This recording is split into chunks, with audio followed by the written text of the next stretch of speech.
So today I'm going to cover the basics of cloud computing. I'm giving an overview what we are going to cover today. Cloud service model, and then Microsoft Cloud Azure.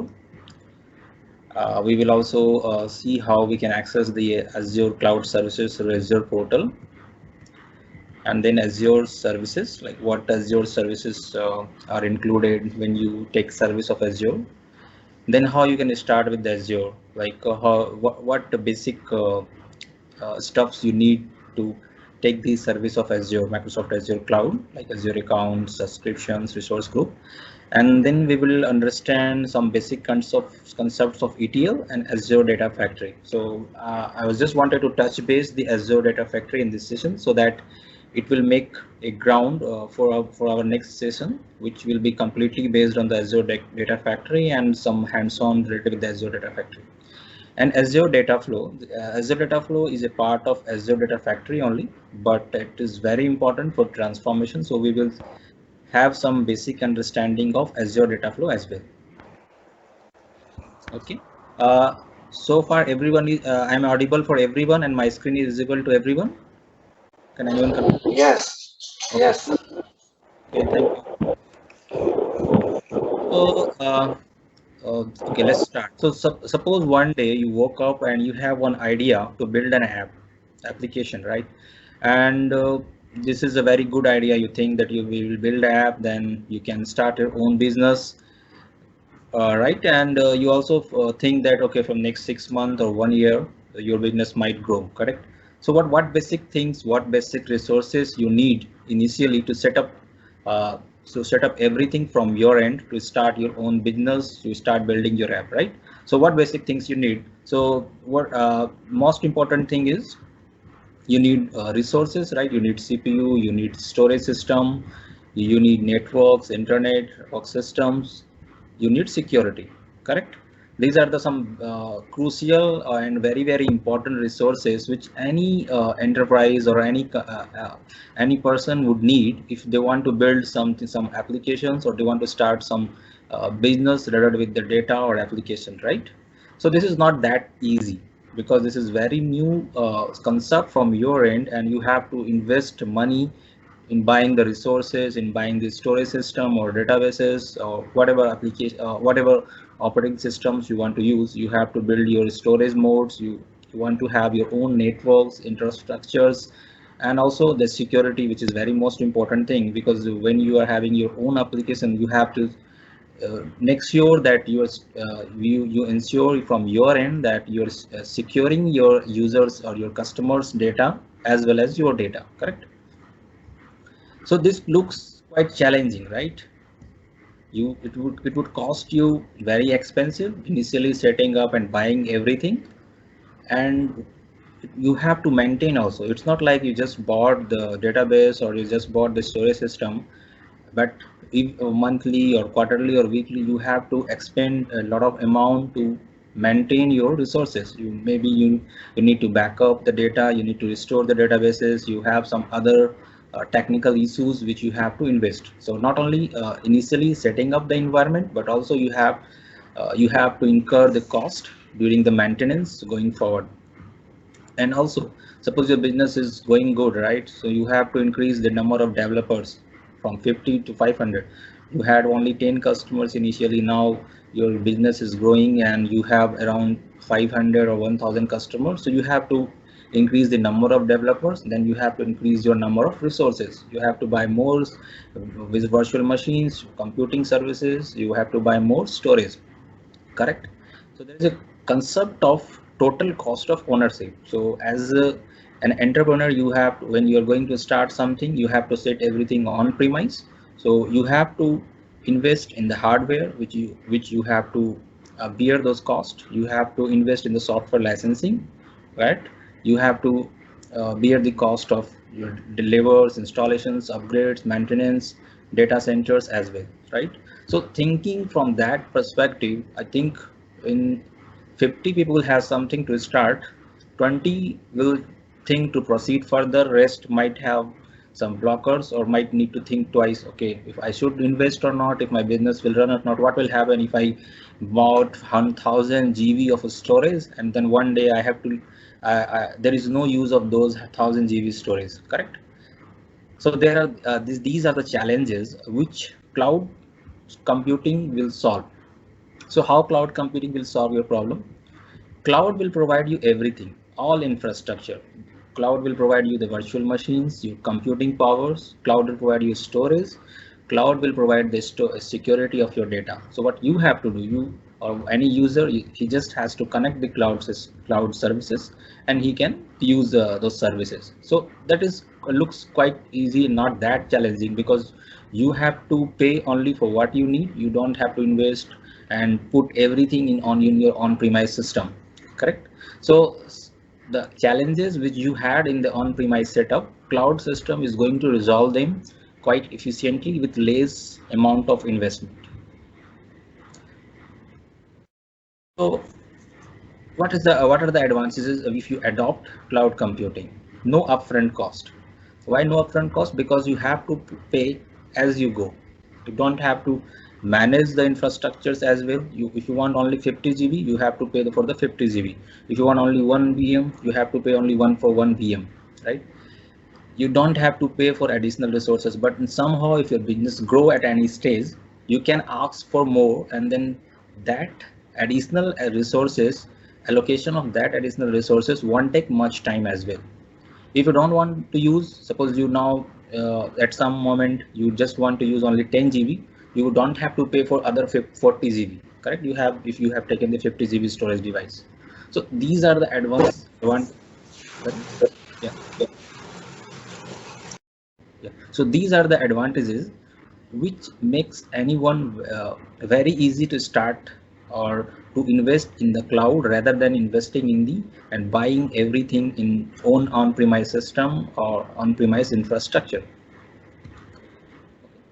So apart from those advantages, there is few more advantages which cloud computing provides, like high availability. So what is high availability? So you must have seen, if you're working, you must have seen that sometimes you get one email, right?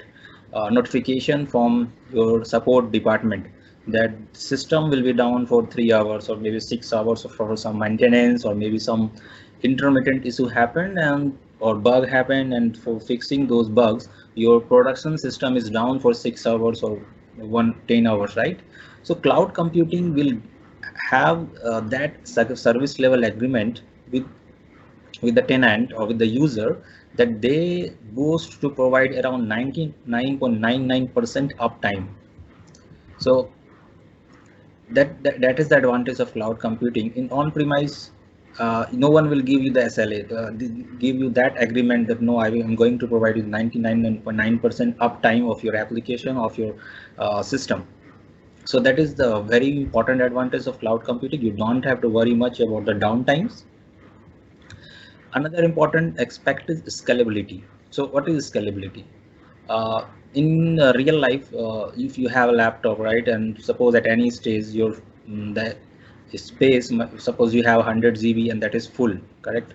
So you have two options here. Either you will buy extra additional hard disk, or you will buy a new laptop, right? So cloud computing will provide you the flexibility, the scalability to increase the either the number of resource, or now or it will provide you the extra additional capacity. So it can be done in two ways. How? Through vertical scaling. So what is vertical scaling here? Vertical scaling will add more capacity. So suppose if it has RAM of say 40 GB or 15 GB, it will add more capacity, maybe additional 10 GB or something. So it increases vertically. Another options is through horizontal scaling. So it will add more resource. It will add more resource, means more computers. So horizontal scaling also is possible in the cloud computing, and you have to pay for what you are using. Like if you want to have the new resource, they will provide you, and you have to pay. If you don't want to use, you can deallocate also. That we will see in the next slide. Elasticity. So As we discussed about the scalability, elasticity is somewhat related with the scalability only, except this provides you the auto scaling.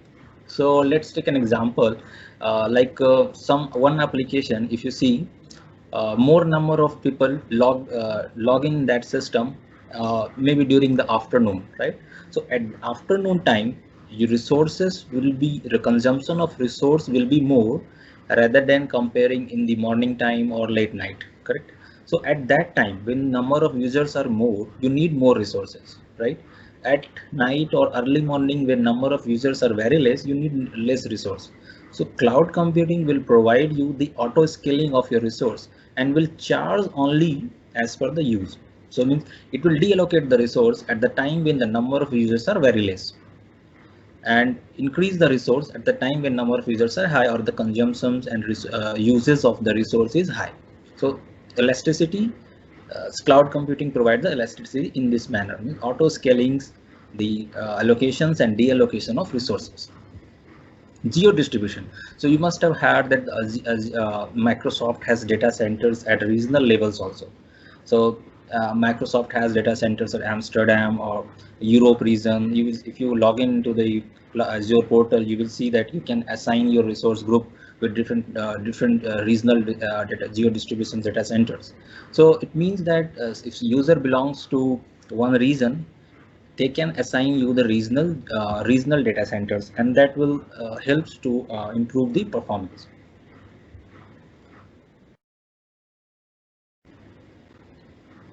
Okay, so now we understood the importance and advantage of cloud computing and why we need the cloud computing.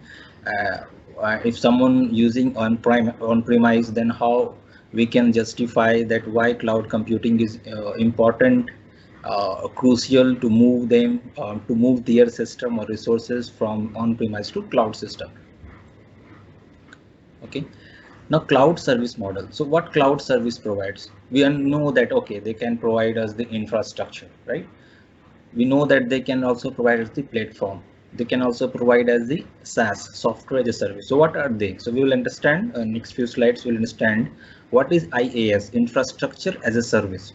So as the term suggests, right, infrastructure. So cloud service will provide you the infrastructure to maintain or to develop your own applications. Suppose you wanted to build the application. Now what you need this to store your data, right? So cloud will provide you the storage device, the storage service. You can store the data just connecting to the cloud service. They will provide you the networking security. They can provide you the data centers where you can store, where your storage you can store, right? So this comes under infrastructure as a service. Next, platform as a service. So platform as a service includes the infrastructure as a service, as well as development tools. So development tools means you don't have to worry much about software licensings, or you don't have to maintain these softwares. Everything will be provided by the service provider. Software as a service is, you just have to use this service. You don't have to do anything. Example is Outlook. So we will see more illustrations on this in next slide. Okay, so take this as example that suppose suppose you want to cook food at your home, right? So everything you have to do with your own, correct? So that you can think of as a on premise. Now you buy something from outside, maybe you buy grocery from outside. At home you use your own inductions, your own kitchens, right? You cook your food and you eat with your own, I mean, your dining tables, right? So you can consider this as a, okay, you are just using the infrastructure, means you're buying the groceries from outside, you're cooking the food at your home. So that comes under infrastructure. Then platform as a service is more like a takeaway. You go out to the restaurant, you buy food, but you come at home, you use your own dining table, you use and you eat, right? You just access the service. So that you can consider it as a platform as a service. Software as a service is, you just went out, you dine in the restaurant, you don't have to do anything. You just have to pay the money and you have to eat, correct? So that comes as a software as a service. So you can even this is a real life analogy. You can say what cloud services provides us to the tenant. And yeah, so next slide we have just a small assessment. So we'll so that I just wanted to make the this one interactive. Which of the following choice is not a cloud computing category? Yeah, anyone want to answer?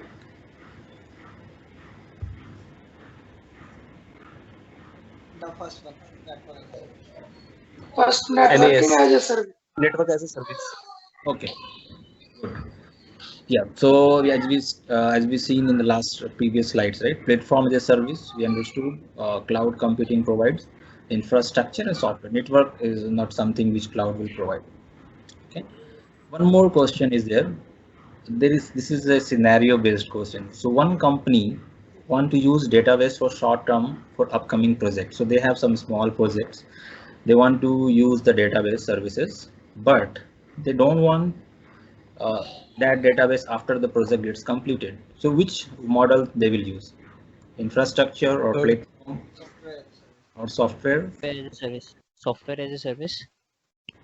third one. Third one. All right. For database applications, right? Database. Software is more like you don't have to do the development, but database you have to do the development, right? You take the database, you have to write your own query, you have to do some development, right? Software is more like Outlook. You install the Outlook, that's all. You are using Outlook. You don't have to do anything. Okay. So now we understood general term of the cloud computing. Now we will focus more on the cloud which Microsoft provides that we call as Azure. So what is Azure? So Azure is the cloud computing service model provided by the Microsoft. It provides more than 100 plus service, which we'll see in our next slides. Pay as you use. So Microsoft will give you the flexibility to pay as you use. You don't have to pay which for those resources which you don't use. Okay. So this is a high level overview uh, of what Microsoft provides. If you see at the bottom line, infrastructure, right? Compute means they will provide you the virtual machines. They will provide you the storage. We will discuss in the few slides. Networking, they will, and if you see in the platform, they will provide you analytics, data factory. They will provide the database, SQL data warehouse, SQL database that comes into the platform service. They will provide you the security. Okay.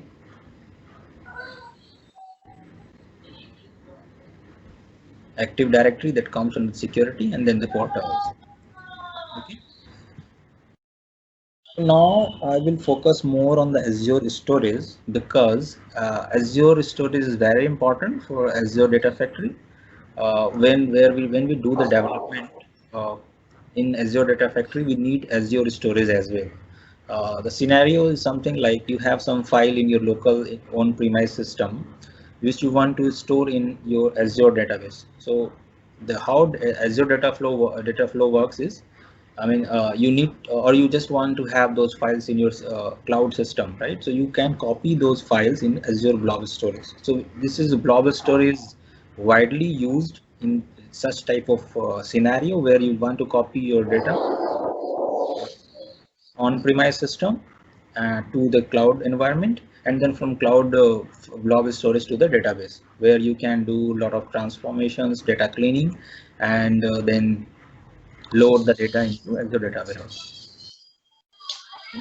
So there is one type of storage, Azure Blob Storage. Another type is Azure File Storage. So Azure File Storage is more like a file server. If you have used the filers, filers is like where you can access through the connection strings and browse the files mounted on some servers, maybe Linux servers or Windows server.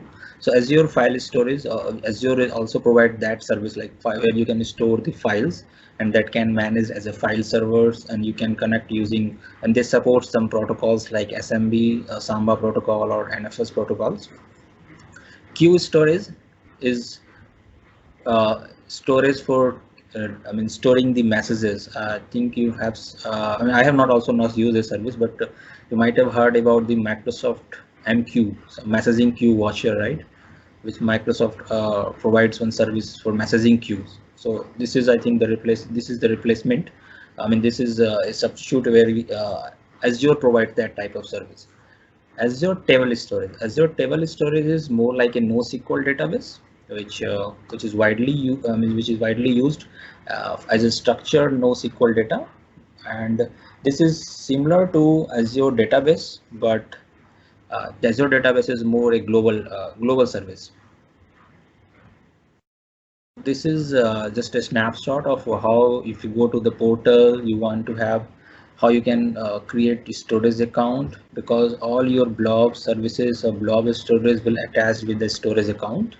You can create the blob, and then you can create the container and blob. So hierarchy is like this. You should have, first of all, you should have a storage account. Storage account, you can consider this as a uh, uh, you can address, right? Okay, where your container is, where your file is. So suppose someone outside the blob storage or someone want to access those files from other server, other on-premise system, they can use the storage account detail and container detail to connect with the blob, right, to access those files. So this is the hierarchy. Account means your storage account, then containers is more likely a directory where you can distinguish what type of files you are storing, whether pictures or movies. And blob, and inside the container there will be blob where the actual file, or you can store your actual file. So there is one, yeah, and these the storage account can have multiple number of containers. Containers can have multiple number of blocks. So there is a no restrictions in number of containers and blocks. Okay. So storage account can include how many number of containers?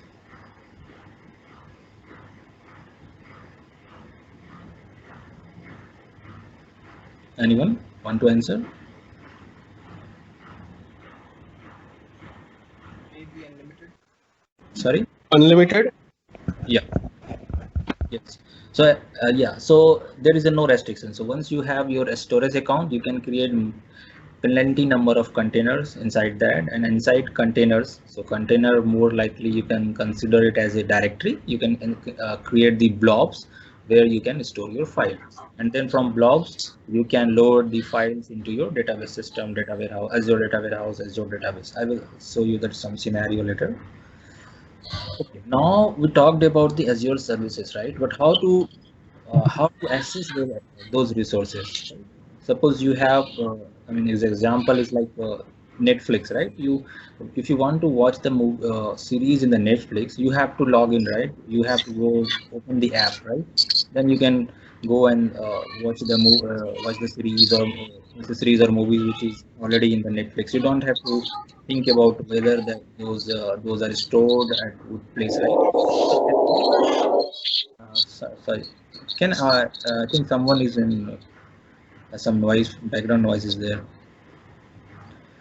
Okay, so Azure portal is the UI user interface where you can go log in. If you have account, you can log in and can access the Azure services. You can create the resource.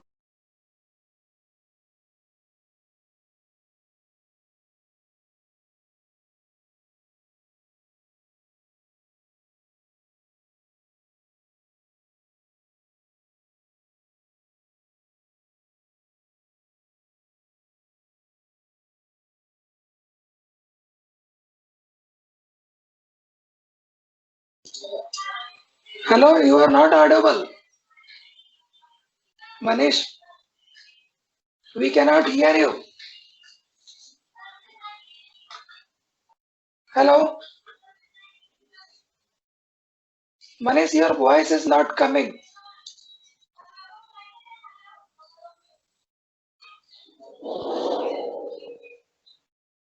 Yes.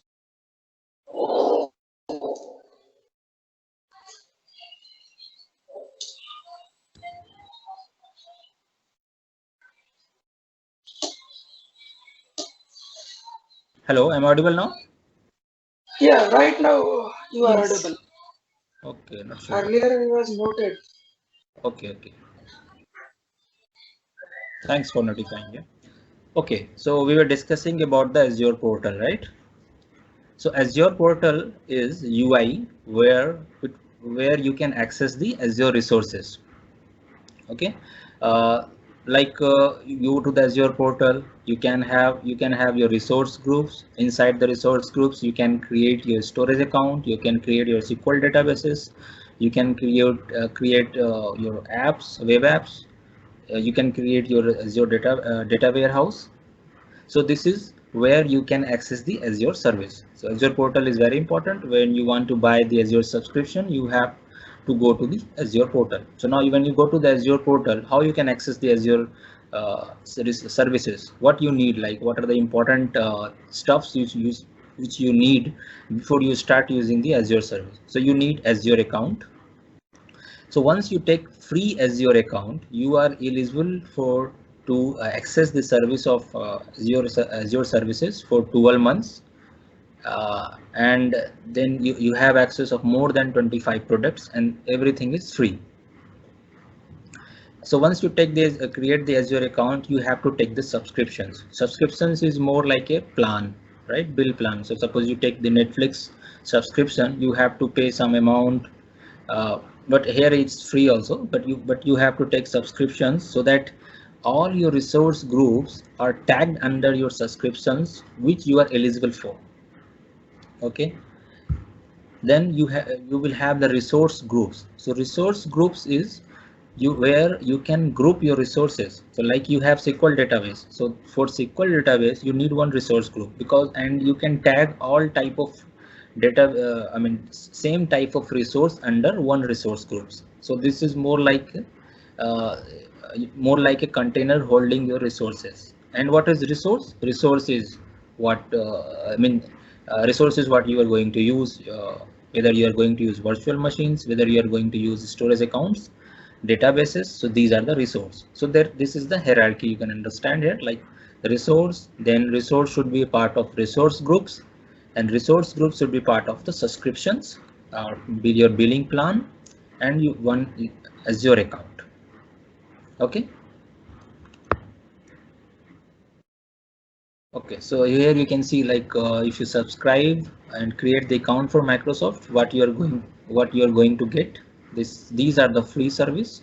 Like you will get the 5 GB blob storage, you will get the 5 GB file storage, 250 GB SQL database storage. You will get the virtual machines, Linux virtual machines. So everything is free for 12 months. Okay, so one small assessment. You need to purchase an Azure account before you can use any Azure resources. Is it true or false?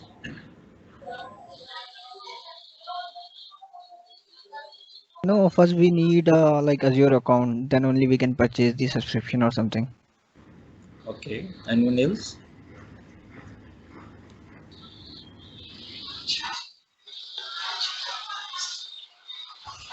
Yes, it is true because before using any Azure resources, we need to purchase an account. Okay. Uh, Before creating an account, we but cannot use yeah, resources.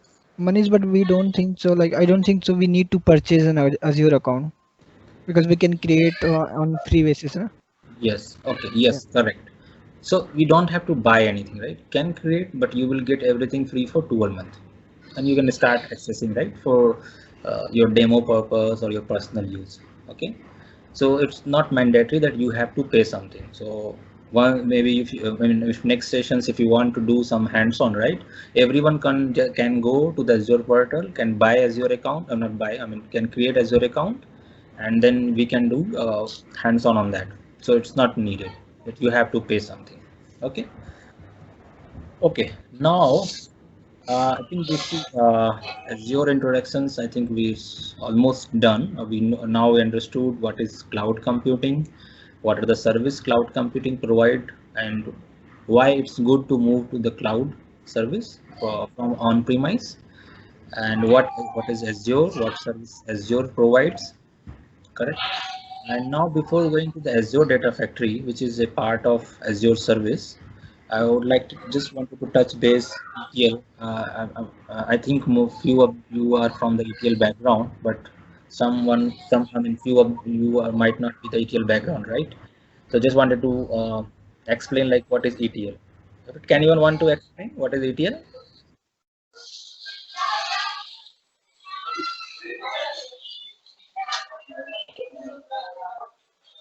If anyone Hello. want, yeah, yeah, yeah, Yeah. go ahead. Yeah, Manish, actually ETL stands for already we have written extract, transform, and load. That right. means in what you have mentioned in retail grocery store that uh, you have different type of data coming from different sources. So what we are doing that we are doing transforming the different data source into a common source and storage is into data warehouses. Okay. Okay, Yeah, yeah. and after that for the purpose of analysis, for the purpose of visualization, we use all the data from data warehouses where there is a common type of data available in data warehouse. So in Hmm. short, it is ETL, all about ETL. Okay. Yeah, perfect.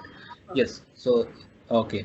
Thanks, sir. Yeah. So, yeah, ETL is where we extract, load, and transform, right? So, in the real time, not real time, if you take one example from the real life, I would take same example of restaurant, right? So, in restaurant, what happens, right?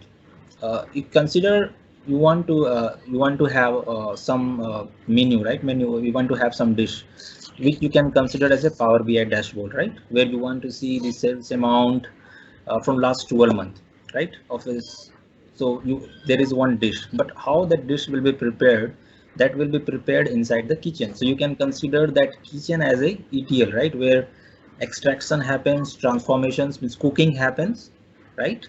And then it's served in the plate or table, right? Which is considered as a dashboard, right? So if a business user does not know what is happening behind the scene, how many transformations involved, what type of cleaning, data cleaning happened behind the scene. I mean, what happened inside the kitchen, a customer who comes in the restaurant don't know, right? But behind the scene, those transformations happen behind the scene. Okay, so behind the scene, those stuff happen. So same in that manner, in the database, I mean, in the data warehouse or in the enterprise BI system, Power BI dashboards is the end result which business user want, because they want to see, okay, last 12 months how this particular type of product performed, right? Or particular type of retail store performed. But to achieve that, you have to extract the daily transactional data. Now, daily transactional data, how it look like? It look like just a order ID, and it happens in every minutes, every seconds also, right? So you cannot give the user, okay, this is the raw data, the daily transaction data, and build the report, right? What you will do? You will do the cleaning of the data. You will do aggregations of the data, because the daily transactional data might be at the level of minutes or seconds, right? But the business user is more interested in monthly view or weekly view or yearly view, right? So you have to do that aggregations also, right? Which will happen inside the transformations, correct? Or cleaning of the data also. So this is what how it is. Now, what is Azure Data Factory? Azure Data Factory is a ETL service which is provided by the Microsoft Azure in the cloud system, right? Where you can perform the ingestion, you can design your pipeline, you can do the transformations using data flow, and you can schedule your pipeline, like when it should trigger, run, and you can also monitor how your pipeline is running. So you can from the on-premise, if you worked on SSIS or Informatica, right? So Azure Data Factory is a replacement of those tools in the Microsoft Cloud. Okay, we'll see what are the important components of Azure Data Factory, right? So this is a high level architecture of a enterprise BI system, where the Azure Data Factory gets fit in.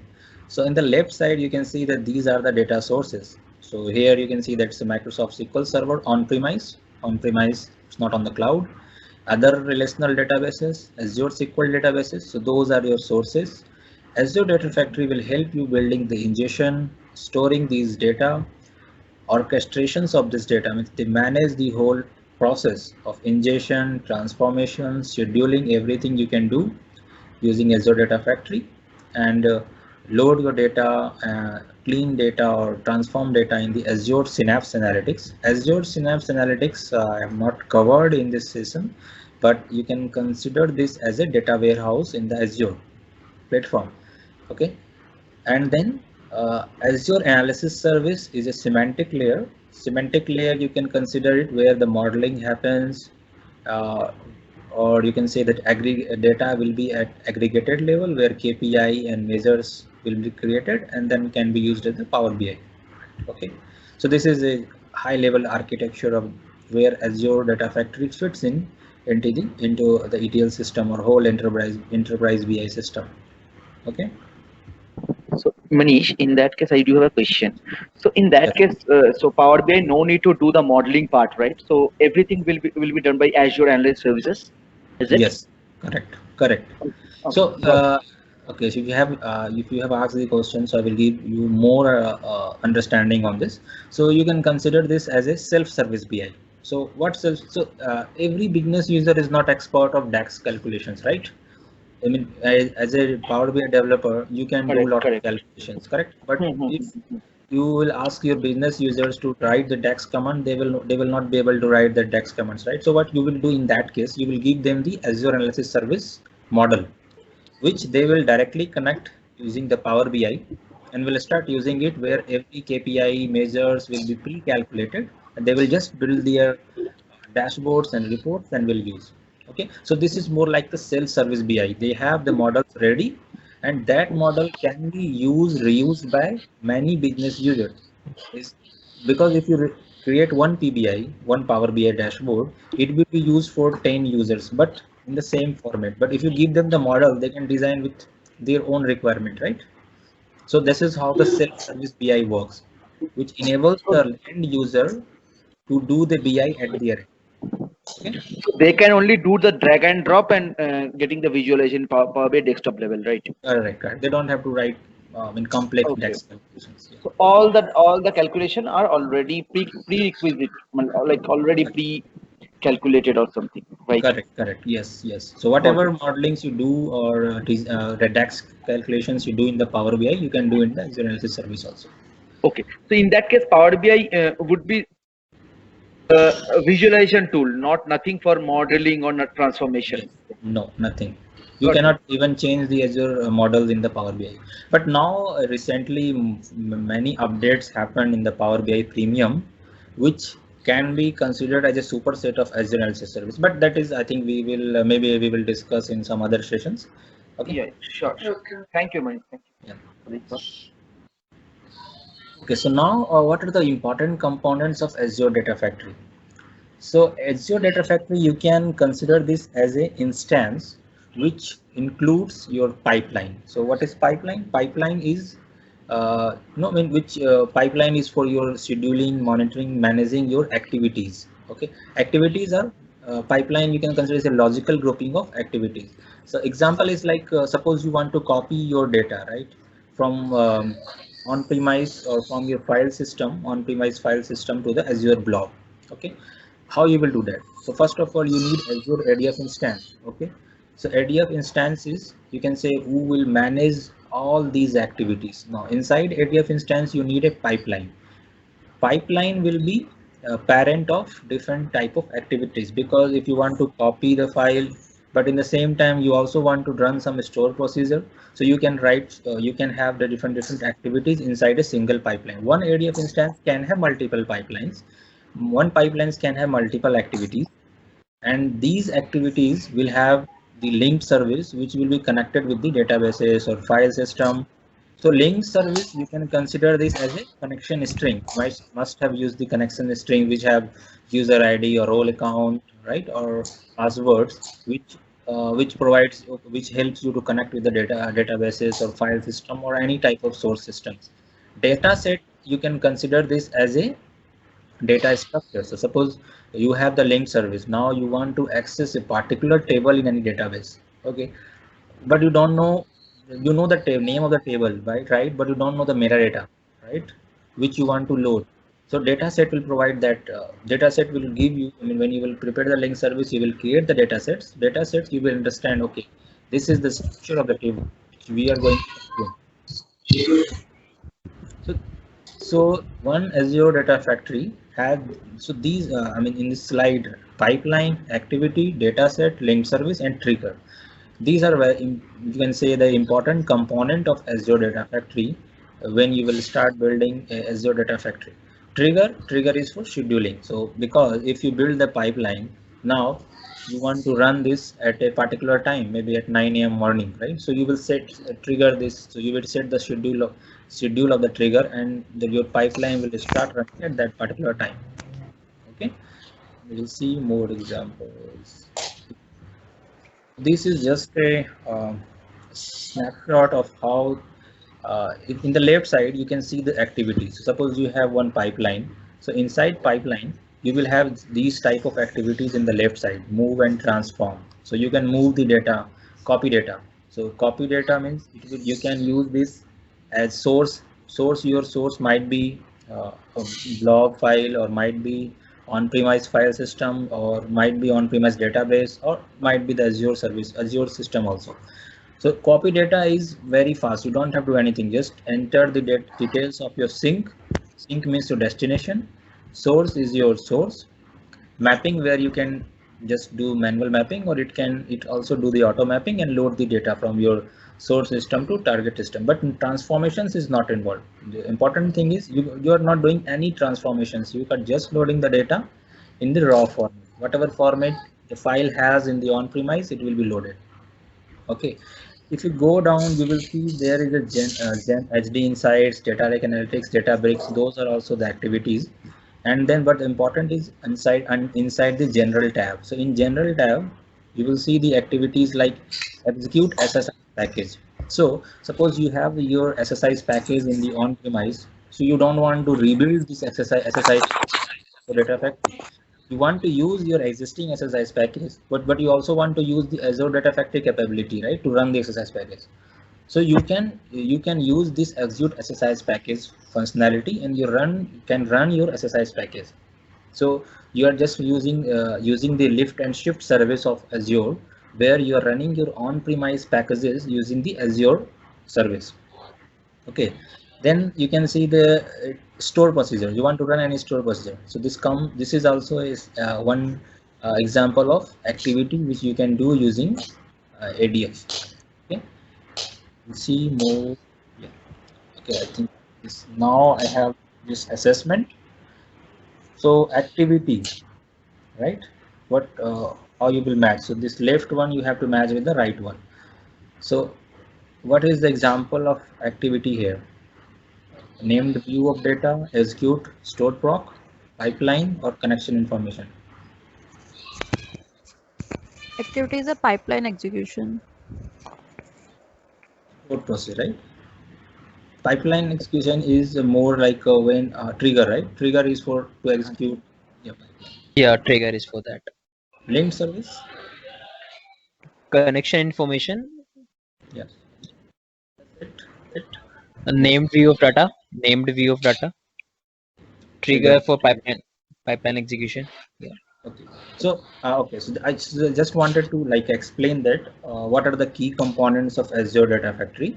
So in our next session, when I will take the next session, I will do some hands-on and practical examples of Azure Data Factory. So you will be aware about the different components of the Azure Data Factory. Okay. Azure Data Flow. One second. Let me go back to the previous slides. Yes. What is Azure Data Flow? So This is also a part of activity only. Like copy activity is copy the file, right? But what if you have one scenario where your file is structure is like this, and transaction date is there. So it's a daily data, right? Now you want to store this file in Azure SQL data warehouse, but in this format, right? Yearly format. You don't want daily data, right? You because your business user want to see the yearly trend. He's not interested in daily trend, right? Then what you what important thing comes in your mind? How you want to transform your data? Anyone want to answer? By use of aggregate function. Aggregate, right? So you want to aggregate, right? You want to group by, correct? Yeah. How you will do Yeah. that? Copy activity will only copy the data, right? It will not aggregate, right? Then you have to use the Azure data flow here. So Azure data flow, where you can transform your data, you can do aggregations, you can do cleaning of the data, you can write some expressions, you can derive new columns, okay? That's how the Azure data flow work. So you have the copy activity. So copy activity will copy the file from on-premise and will put in the Azure blob. Now, from Azure blob, you have to transform your data also before you insert into the Azure SQL data warehouse, right? Where the data flow comes in the picture. So inside a pipeline, you can have your data flow where you will do the transformation. So Azure data flow is very important because pipeline will not be able to help you in the transformations. You need Azure data flow, mapping data flow, where you have to implement the transformations logics.